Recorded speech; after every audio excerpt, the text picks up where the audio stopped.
Hello everyone, welcome back to my channel. যারা প্রথমবারের জন্য এসছো, যারা ফার্স্ট টাইম আমার চ্যানেলে ভিজিট করলে এই সাজেশনের ভিডিও দেখে, তাদেরকে বলবো অবশ্যই চ্যানেলটিকে সাবস্ক্রাইব করে রাখো পরবর্তী ভিডিওর জন্য, এবং অবশ্যই কেউ অল নোটিফিকেশান অন করতে কিন্তু ভুলো না, যাতে কোনো ভিডিও মিস না হয়। তার জন্য অবশ্যই এটা করে রাখতে হবে। চলো আজকের আলোচনা, ক্যালকাটা ইউনিভার্সিটিতে যারা রয়েছে সোশিওলজি জেনারেল স্টুডেন্ট, অনেকেই আমাকে ডিএসসি A2 এই পেপারের সাজেশনের কথা বলেছিল, আজকে সেটাই আলোচনা হবে। Marriage, family and kingship for suggestion for 2024। তোমাদের আপকামিং 2024-এর জানুয়ারির 5th সেমের এক্সাম যারা দিচ্ছ, আজকের ভিডিওটা তাদের জন্য ভীষণ গুরুত্বপূর্ণ। দেখো, আমার এই ভিডিও যারা প্রথম থেকে দেখছো, বিশেষ করে আগের সেমিস্টারেও যারা দেখেছো, তারা জানো সাজেশন দেওয়া হবে খুব প্রিসাইসলি, এবং সাজেশন কমন নিয়ে তোমাদের কোনো মনে সন্দেহ থাকা উচিত নয়, কারণ কমন বিগত বছরগুলোতে এসেছে, তোমরা এবছরও পাবে। এটার উপর বেস করে তোমরা তোমাদের প্রিপারেশন নিতে পারো এই লাস্ট কয়েকটা দিন। দেখো, পরীক্ষার সময় খুব বেশি নেই, আমরা প্রথমেই আলোচনা করে নিই 15 মার্কের জন্য তোমরা এই অল্প সময়ের মধ্যে কোন কোন বিষয়গুলো পড়বে। দেখো, বিশেষ করে এর মধ্যে প্রিপারেশন হয়তো তোমাদের ম্যাক্সিমামটাই নেওয়া হয়েছে। যদি কিছু পার্ট এমন মনে হয় যে এগুলো তোমাদের প্রিপারেশন নেওয়া হয়নি, তাহলে এগুলো অবশ্যই এই কটা দিনে তোমরা একবার বেশি গুরুত্ব দিতে পারো। দেখো, বেশি গুরুত্ব দিতে হবে প্রথমত ফ্যামিলি, ম্যারেজ, কিংশিপ, তিনটি তোমাদের গুরুত্বপূর্ণ পার্ট এর বেসিক জায়গার উপর। পরিবারের প্রকারভেদ আলোচনা করো, ভারতীয় যৌথ পরিবারগুলির পরিবর্তন আলোচনা করো, এবং আত্মীয়তার প্রকারভেদ আলোচনা করো। দেখো, পরিবারের পরিবর্তন, আত্মীয়তার প্রকারভেদ, এবং আরেকটা পার্ট পড়তে হবে পরিবার থেকে পরিবারের কার্যাবলী। তারপর চলে আসছে আমরা যৌথ পরিবার ব্যবস্থা ভাঙনের পিছনে শিল্পায়ন, নগরায়নের ভূমিকা। দেখো, এই যে যৌথ পরিবারের পরিবর্তন, এই পার্টটা এবং এই পার্টটা কিন্তু অনেকটা সেম উত্তর হবে, কারণ এই পার্টের মধ্যে তোমরা শিল্পায়ন, নগরায়ন কানেক্ট করতে পারো। আবার এমনও আসতে পারে যে যৌথ পরিবার ভাঙন, সেই ভাঙনের পিছনে শিল্পায়নের কি ভূমিকা বা নগরায়নের কি ভূমিকা, এই দুটোকে কিন্তু তোমাদের বেশি গুরুত্ব দিতে হবে, ইম্পর্টেন্স দেবে এই দুটো পার্টে। কারণ আমরা জানি ভারতের যে ট্র্যাডিশনাল ফ্যামিলি সিস্টেম, ভারতের যৌথ পরিবার ব্যবস্থা, জয়েন্ট ফ্যামিলি সিস্টেম, সেটাকে ব্রেকডাউনের ক্ষেত্রে, সেটা ব্রেকডাউনের জন্য অবভিয়াসলি সেখানে ইন্ডাস্ট্রিয়ালাইজেশন এবং আরবানাইজেশনের একটা ভূমিকা কিন্তু রয়েছে। তারপর হচ্ছে পরিবারের বিকল্পগুলির নব উদ্ভূত রূপ। দেখো, পরিবারের বিকল্প, এটা কিন্তু খুব গুরুত্বপূর্ণ একটা প্রশ্ন। পরিবারের বিকল্পগুলির নব উদ্ভূত রূপ, এই পার্টটাও তোমরা একটু গুরুত্ব দিয়ে দেখো। তাহলে 15 নম্বরের এই 6টি প্রশ্ন তোমরা দেখবে। আরেকটা পার্ট যেটা না দেখলেই নয়, সেটা হচ্ছে অ্যাসিস্টেড রিপ্রোডাক্টিভ টেকনোলজি, সহায়ক প্রজনন প্রযুক্তি। দেখো, প্রজনন প্রযুক্তির ক্ষেত্রে এর সামাজিক গুরুত্ব কি? এই যে সহায়ক প্রজনন প্রযুক্তি বা অ্যাসিস্টেড ART, এই ART টেকনোলজি অ্যাকচুয়ালি প্রজননের জন্য ব্যবহৃত হচ্ছে, প্রোডাকশনের জন্য, প্রোডাক্টিভ টেকনোলজি। তো এর একটা সোশ্যাল ইম্পর্টেন্স আছে, এই সোশ্যাল ইম্পর্টেন্সটা কিন্তু তোমাদের জানতে হবে। যেহেতু এর টেকনোলজিক্যাল দিক যেন তোমাদের কাজ নেই, আমরা যেহেতু সোশিওলজি পার্সপেক্টিভে জানবো, সেহেতু আমাদের এর সোশ্যাল ইম্পর্টেন্স কতটা, সেই পার্টটা আমরা এখানে দেখবো। এরপর আসছি আত্মীয়তার মধ্যে। আত্মীয়তার প্রকারভেদ তো বললাম পড়তে হবে। আর একটা পার্ট যেটা দেখতে হবে যে দক্ষিণ ভারতের আত্মীয়তার মূলনীতি, উত্তর ভারতের আত্মীয়তার মূলনীতি, বা এটি কিভাবে আলাদা, বা খুব সিম্পল কথায় যদি বলি যে উত্তর ভারতের আত্মীয়তা এবং দক্ষিণ ভারতের আত্মীয়তার মধ্যে পার্থক্য কি। ওকে, তারপর আসছি আমরা প্রজনন সংক্রান্ত নতুন প্রযুক্তি। দেখো, প্রজনন সংক্রান্ত প্রযুক্তি ART একটা পার্ট পেলাম, এরকম অনেক প্রযুক্তি রয়েছে। এই ARTর একটা সোশ্যাল ইম্পর্টেন্স যেমন রয়েছে, অন্যান্য নতুন প্রযুক্তিগুলোরও সোশ্যাল ইম্পর্টেন্স রয়েছে, এবং সেই প্রযুক্তিগুলি কি কি, সেই প্রযুক্তিগুলি সম্পর্কে এখানে জানতে হবে, বা এখানে একটু তোমরা জেনে রেখো। এটাও কিন্তু আসার মতো প্রশ্ন, তোমাদের নিউ রিপ্রোডাক্টিভ টেকনোলজি বা প্রোডাক্টিভ টেকনোলজি থেকে কিন্তু একটা প্রশ্ন আসবেই। তারপর চলে আসছি এইবার আমরা আসছি 5 নম্বর। 5 নম্বরে কি করবে? পিতৃতান্ত্রিক পরিবার ব্যবস্থায় লিঙ্গ বৈষম্য। দেখো, লিঙ্গ বৈষম্যটা ডিরেক্টও আসতে পারে।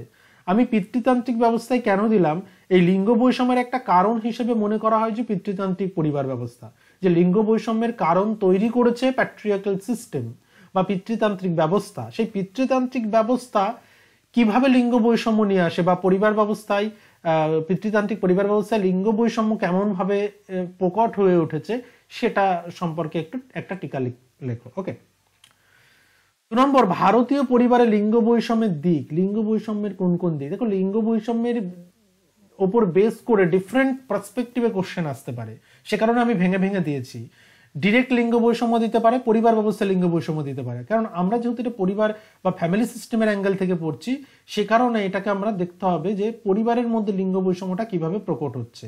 ইভেন লিঙ্গ বৈষম্যটা তোমাদের যাদের জেন্ডার সেন্সিটাইজেশন আছে তারাও কিন্তু এই পার্টে পড়বে। জেন্ডার সেন্সিটাইজেশনের পার্টে পেপারেও কিন্তু তোমরা লিঙ্গ বৈষম্যটা দেখতে পাবে, বিশেষ করে যাদের এসিসি A2 পেপারটা আছে। ওকে, তারপর চলে আসছি আমরা কৃত্রিম প্রজনন ব্যবস্থা সম্পর্কে। এই যে প্রজনন ব্যবস্থাগুলোর কথা আমরা বলছিলাম, টেকনোলজি বা প্রজনন ব্যবস্থায় প্রযুক্তির ব্যবহার হচ্ছে, এটা তো কৃত্রিম উপায়। কৃত্রিম প্রজনন ব্যবস্থা সম্পর্কে একটা টিকা। স্যারোগেসি সম্পর্কে সংক্ষেপে লেখো, ভেরি ভেরি ইম্পর্টেন্ট স্যারোগেসি। বিবাহ বিচ্ছেদের কারণ। দেখো, বিবাহের প্রকারভেদ পড়লাম, বিবাহের পরিবর্তন পড়লাম, বিবাহ বিচ্ছেদের পরিমাণটাও কিন্তু ধীরে ধীরে আমাদের সোসাইটিতে বেড়ে উঠছে। এর কারণ কি, সেই কারণগুলি একটু জেনে রাখতে হবে। অপ্রচলিত পারিবারিক সম্পর্কের উপর একটি টিকা, টাকা নয়, হ্যাঁ এটা টিকা। তো অপ্রচলিত পারিবারিক সম্পর্কের উপর একটা টিকা, মানে ফ্যামিলি রিলেশন একটা অপ্রচলিত যে সিস্টেমগুলো রয়েছে যেগুলো নর্মালি আমাদের সোসাইটিতে খুব বেশি প্রচলন নেই বা অ্যাকসেপ্টেড নয়। বিবাহ বিচ্ছেদের উপর একটা টিকা। দেখো, এই পার্টটা থেকে তোমরা একই সঙ্গে এই পার্টটা তৈরি করে রাখো। বিবাহ বিচ্ছেদের উপর ওভারঅল একটা টিকা যদি আসে, সেখানে কারণ ফলাফল সবকিছুই বা বর্তমান বিষয়ের বর্তমান চিত্র কি, এই সমস্তটাই টিকা যখন বলবে অল বিষয় মানে all things will be included. আর বিবাহ বিচ্ছেদের কারণ যদি বলে তাহলে অবভিয়াসলি শুধু কজেস গুলো লিখবো। ওকে, নেক্সট চলে আসছি আমরা শর্ট কোশ্চেন। দেখো, এই মোটামুটি আমি 7টা থেকে 8টা কোশ্চেন বললাম, যেগুলো তোমরা একটু 5 নম্বরের কোশ্চেনের জন্য দেখে রেখো। এছাড়াও দেখো, তোমাদের মূল থিম, আমি একটু মূল থিমে চলে যাই। মূল থিম কি? ফ্যামিলি, ম্যারেজ এবং কিংশিপ, তাই তো? এই তিনটে হচ্ছে মূল থিম। এই তিনটি মূল থিম, কিংশিপ, এই তিনটি মূল থিমের বেসিক পার্ট কিন্তু অবশ্যই প্রত্যেকের কাছে ক্লিয়ার থাকা প্রয়োজন। পরিবার কি, পরিবারের বৈশিষ্ট্য, বিবাহ কি, বিবাহের বৈশিষ্ট্য, এগুলো থেকে তোমরা যদি 5 নম্বর বা 15 নম্বর কমন নাও পাও, তোমরা কিন্তু 2 মার্কের কোশ্চেন অবশ্যই পাবে। কিংশিপ টার্ম, কিংশিপ টার্মিনোলজি বা আত্মীয়তার গুরুত্ব, আত্মীয়তার গুরুত্বটা তোমরা একটু দেখে যাবে। আত্মীয়তার গুরুত্ব, বিবাহের গুরুত্ব, বিবাহের পরিবর্তন, আত্মীয়তার পরিবর্তন, উত্তর ভারত দক্ষিণ ভারতের আত্মীয়তার পার্থক্য, এই পার্টগুলো কিন্তু ভেরি ইম্পর্টেন্ট। দেখো, আমি সমস্ত পার্টটা কোশ্চেনে দিইনি, কিন্তু কিছু পার্ট আমি মুখে বলে দিচ্ছি। এই পার্টগুলো কিন্তু একটু তোমরা গুরুত্ব দিও, বিশেষ করে আত্মীয়তার গুরুত্ব। আত্মীয়তার গুরুত্বকে একটু গুরুত্ব দিও, তবে তোমরাও পরীক্ষাতে একটু গুরুত্ব পাবে। যাই হোক, চলো নেক্সট আছে শর্ট কোশ্চেন। এবার শর্ট কোশ্চেনে দেখো কি কি আছে। তোমরা পরিবারের ভাগ, বিবাহের ভাগ আর টোটাল আত্মীয়তার ভাগ, এই 3টি ভাগ যদি পড়ে রাখো, শ্রেণী বিভাগগুলো, তাহলে কিন্তু এখান থেকে 2 মার্কের প্রশ্ন তোমরা কমপ্লিট করতে পারবে। মাতৃ আবাসিক পরিবার, অ্যাফাইনাল, আত্মীয়তার মধ্যে অ্যাফাইনাল, আমরা জানি আত্মীয়তার 2টো গুরুত্বপূর্ণ ভাগ, তাই তো? তার মধ্যে অ্যাফাইনাল একটা। তারপর হচ্ছে আইভিএফ শব্দটির পুরো কথা কি। আইভিএফ পদ্ধতিতে যেটা হচ্ছে কি, যেটা রিপ্রোডাকশন একটা সিস্টেম বা টেকনোলজি। কল্পিত আত্মীয়, ফিকটিশিপ বা কল্পিত আত্মীয়তা কাকে বলে। দ্বিপক্ষীয় বংশ পরিচয়, বায়োল্যাটারাল ডিসেন্ট, এটাও কিন্তু আত্মীয়তার মধ্যে। তারপর আত্মীয়তার শ্রেণী বিভাগের মধ্যে যেটা পড়ে, প্রাথমিক পর্যায়ের আত্মীয়, এবং এর মধ্যে তোমরা সেকেন্ডারিটাও পড়ে রেখো যে দ্বিতীয় পর্যায়ের আত্মীয়তা কাকে বলে। দত্তক পরিবার কি। এলিমেন্টারি স্ট্রাকচার অফ কিংশিপ, খুব গুরুত্বপূর্ণ একটা গ্রন্থ, কার লেখা? লেভিস্ট্রসের লেখা। এটা ধারাবাহিক একক বিবাহ বা সিরিয়াল মোনোগামি কাকে বলে। টোটাল বিবাহের ভাগ পড়তে হবে। বিবাহের মধ্যে ধর্ষণ বা ম্যারিটাল রেপ, এটা কিন্তু দেখে রেখো। এটা থেকে কিন্তু তোমরা 5 মার্কের প্রশ্ন কিন্তু আসতে পারে, বা এটা তোমাদের এসিসি A2 মানে তোমাদের জেন্ডার সেন্সিটাইজেশনের পেপারে কিন্তু এটা গুরুত্বপূর্ণ। আত্মীয় সম্বন্ধের বা সম্বন্ধের হাওয়াই রীতিটি কি? এটা একটা আত্মীয়তার রীতি। বিশ্বে কত ধরনের আত্মীয়তা দেখা যায়? পরিবারের যে কোনো দুটি কার্যাবলী, একই সঙ্গে তোমরা বিবাহের কার্যাবলী দেখবে। অন্তর্বিবাহ কাকে বলে, বহির্বিবাহ কাকে বলে এর সঙ্গে দেখে রাখবে। অন্তর্বিবাহ মানে একই জাতের মধ্যে বিবাহ, আর বহির্বিবাহ হচ্ছে একই জাতের বাইরে গিয়ে যখন বিবাহ হয় বা কোনো একটা পার্টিকুলার গোষ্ঠীর বাইরে গিয়ে যখন বিবাহ হয়। আত্মীয়তা বলতে কি বোঝো? বেসিক একদম আত্মীয়তার বৈশিষ্ট্য দেখে রেখো একই সঙ্গে। রীতি বিরুদ্ধ পারিবারিক সম্পর্ক দুটো উদাহরণ দাও। রীতি বিরুদ্ধ পারিবারিক সম্পর্ক মানে খুব সহজ কথায় যেটা অপ্রচলিত পারিবারিক সম্পর্ক। ওকে, তারপর আসছি আমরা বিবাহ বিচ্ছেদ। বিবাহ বিচ্ছেদের সংজ্ঞাটা একটু জেনে নেবো, সংজ্ঞা 2 নম্বরে দিয়ে দিতে পারে। ওকে, তারপর আসছে বিচ্ছেদ আর বিবাহ বিচ্ছেদের মধ্যে দুটি পার্থক্য লেখো। দেখো বিবাহ বিচ্ছেদ আর বিচ্ছেদ এই দুটোর মধ্যে কিন্তু ডিফারেন্সেস রয়েছে, একটু অবশ্যই দেখে নিও।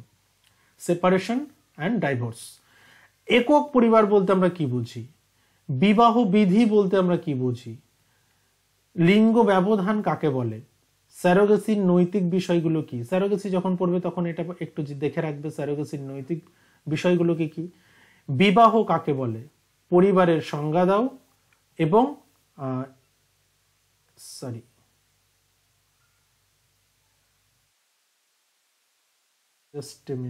চলো, তাহলে এই হচ্ছে আমাদের মোটামুটি আলোচনা, যেটার উপর বেস করে তোমরা এবছরের প্রিপারেশনটা নিতে পারো। ঠিক আছে, তো মোটামুটি প্রত্যেকটা এই যে তোমাদের যে বেসিক পার্টটার কথা বললাম এর প্রত্যেকটা কনসেপশনের উপর জোর দিও, তাহলে তোমাদের শর্ট প্রশ্ন নিয়ে কিন্তু অসুবিধা হবে না। আশা করছি তোমরা এর মধ্য থেকে কমন পেয়ে যাবে। যদি ভিডিওটা ভালো লাগে তাহলে কি করতে হবে তোমরা প্রত্যেকেই জানো, অবশ্যই বন্ধুদের সঙ্গে শেয়ার করে দাও। যদি তোমার কাছে হেল্পফুল মনে হয় বা বিগত বছর থেকে তোমরা হেল্প পাচ্ছ বলে মনে হয়, তাহলে অবশ্যই বন্ধুদের সঙ্গে শেয়ার করো। এই হেল্পটা যাতে সবাই পায় সেটাকে তোমরা নিশ্চিত করো। ওকে, আর আরেকটা বিষয় বলার, তোমরা নেক্সট সেম শুরু হচ্ছে তোমাদের 6 সেমের অলরেডি আমরা নাম লিস্ট শুরু করেছি। যারা জেনারেলের টিউশন নিতে চাইছো, 6 সেমের টিউশন ব্যাচ তোমরা জানুয়ারির পরীক্ষায় শেষ হয়ে যাবে, ফেব্রুয়ারি থেকে শুরু হচ্ছে। নাম এনলিস্ট শুরু হচ্ছে, তোমরা নিচের দেওয়া ফোন নম্বরে বা ডেসক্রিপশন বক্সে পেয়ে যাবে। আমি এখানে আরেকবার মেনশন করে দিলাম, এই নম্বরে তোমরা নাম এনলিস্ট করাও এবং টোটাল ফি স্ট্রাকচার সম্পর্কেও যদি জানতে চাও তাহলেও তোমরা এই নম্বরে কল করে নিতে পারো। ওকে, আরেকটা বিষয় বলার যে তোমরা যদি কেউ অনলি স্টাডি ম্যাট নিতে চাও সেটারও কিন্তু ব্যবস্থা আছে, তোমরা শুধু স্টাডি ম্যাটও নিতে পারো। এই পেপারেরও যদি কারো স্টাডি ম্যাট প্রয়োজন হয় তাহলে তোমরা এই নম্বরে কল বা হোয়াটসঅ্যাপ করো, আমি বাকি ডিটেলস জানিয়ে দেবো। ওকে, চলো আজকে এখানে শেষ করছি, খুব শীঘ্রই দেখা হচ্ছে নেক্সট ভিডিওতে।